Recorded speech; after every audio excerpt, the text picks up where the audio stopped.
Welcome to my podcast. This is the first episode of my Disney loving, Disney freak, Disney adult podcast from someone who lives on the other side of the planet, far from Disney World, far from Disneyland California. I live in Europe and we do have Disneyland Paris here. This podcast is also about Disneyland Paris and how there are differences in the parks. What I believe to be the problem, if I can say so, in the European park, why I am so drawn to the United States parks, to Disney World and to the Disneyland Resort in California. My name is Nina from And Now Travels Nina. I usually plan Disney trips for myself, of course, but I also plan Disney trips for others. I will tell you in this podcast also how I soon realized that it is not quite the same to be a Disney travel planner in Europe as it is to be a Disney travel planner, a travel agent in the United States. It is a difficult journey. It makes me want to move to the United States and move to Winter Garden, Florida, but that's not possible.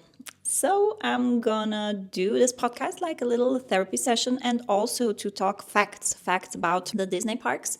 And we're gonna talk about different aspects of the parks, about different experiences in the parks. We're gonna talk about the rides, the shows, and our all-time favorites. We're gonna talk about food, we're gonna talk about prices, we're gonna talk about everything Disney parks related. I'm not talking about the Asian parks so much, because I've never been to an Asian Disney park, but we're going to talk about the Disney parks because that is what we like to do. We love the Disney parks so much that we can't stop talk about them. If you are looking for a Disney friend to talk about Disney with, yeah, that's me. I can be your Disney friend. I'm here to talk about Disney with you. In this first episode, I want to talk about my love for Disney World. It all started when my parents, I was only, I think, 7 years old, went to Florida with my oldest brother. He's 11 years older than me, so he was 18, and they went to Florida. They went to Disney World. I had already been to Disneyland Paris in 1992 when it opened. I was 6 years old. My father used to work for Egmont, a publisher who published all the little Mickey Mouse books, different magazines, everything regarding Mickey Mouse in Europe. This Egmont publisher published, and he was like the head redactor of that company. Every day he brought home to me the newest Disney magazine, the newest Mickey Mouse magazine, where all that little presents came out, and I had all the video cassettes of all the Disney movies, and yeah, that was my childhood. I grew up with Disney. I grew up reading that stuff, watching Disney movies, and I had every video cassette, puzzles, games. I had all these things that my father brought home to me. And in 1992, when Disneyland Paris opened, he had tickets with his work colleagues and they all brought their families. So we went to the opening of Disneyland Paris. I don't remember much about the opening ceremony. I know we were there. My father had to go with his colleagues and we reached them afterwards. It was lovely. We stayed at the Hotel New York. It was beautiful. Then once again, we stayed the same year or like a few months later, and we stayed at the Disneyland Hotel. It was the beginning of a long park's passion. So when I was 7 years old, then the year after we went to Disneyland Paris, they went to Disney World. My father went alone with my mother once, and then I went again with my brother, with my oldest brother. And they came back like so happy. So I really wanted to go, but I was too little. I don't know why they didn't take me. They just left me and my other brother with my grandma, and they went to Disney World without us. That was really, I don't know. I wanted to go, but I still have a ticket there, 5 days. Super duper pass. It's over there. That is my ticket. My ticket, no, that was their ticket, and now it's mine because I keep it as I keep everything Disney related, Disney parks related. Then after I went to Disneyland Paris when I was older with my dad again in 2007 maybe, no, I think it was 2007, we went again to Disneyland Paris. He took me, he was still working at the company, but that was like last year. So we went and we stayed at Sequoia Lodge in winter, and it was so cold. It was like February, it was freezing cold. I was freezing, but it was really fun.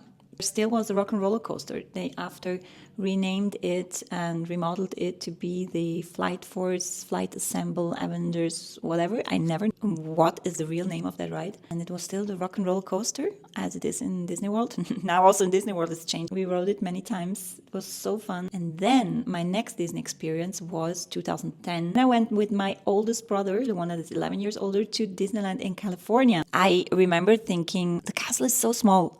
The castle is so small, really so small. And I had only seen the castle in Disneyland Paris before. Then in 2017, I didn't go back to Disneyland Paris actually. Also, I was living in Europe, but I didn't go because I was working on cruise ships. So Paris doesn't have a port, so I didn't happen to go there. But I've worked on cruise ships for 7 years. I unfortunately didn't work on Disney Cruise Lines. But I worked Costa Cruises and MSC Cruises. That was a lot of fun. I didn't go to Disney in those years. So then I went back. Disney, my husband and I, we married in 2017. And we went on our honeymoon with our daughter. We went to Disney World in 2017. Like, we went there without knowing anything. And we completely fell in love. I mean, we already loved the Disney parks, but that was like where we completely fell in love. And then after we went to Disneyland, California in 2019, we went back to Disney World in 2022, in 2023, in 2025. This year we went in April. Now we're looking into going back to Disneyland, California in 2026 probably, or to Disney World. We don't know yet. In 2024, I went to Disneyland Paris once by myself for work. And in 2025, I went to Disneyland Paris twice already. So yeah, it has quite become my life, going to Disney parks. I still want to move to Florida to be able to go once a week. But okay, that's just a dream. But yeah, I really want it to be part of my life, as I love the Disney company. And the Disney parks are like, I don't know, they have something to it. It is so magical and people are so friendly. Now talking about the United States parks, they are really, really lovely. The people that work there, everybody's so friendly and everything is so nice and so well organized. Nothing is perfect, but it is really good. It is really good. It's something like Disney created something so special in those parks. Also, Paris is very, very good. Disneyland Paris is really good. Some of the rides are really good. In terms of friendliness of the cast members, I have to say that it is not the same as in the American parks, as the customer care, the customers first and customers king and stuff like that really applies to the United States. But in Paris, as it is Europe, I have to say it is not that strong. That kills a bit of the vibe and it kills a bit of the magic that Disney is all about. But we're going to talk about these things in the episodes, in various episodes from this little podcast. And I hope you like the name of the podcast. Pull on that yellow strap. I think it is the perfect name for a podcast. So this is just like the very first episode, just to explain about what we're going to talk about. I hope that soon I will be able to even interview people to come on my podcast. I hope you're going to enjoy it. Of course, in my podcast, I will be giving tips and tricks and stories and just Disney magic and pixie dust. I hope you're going to like it. Thanks for following. Hit that follow button.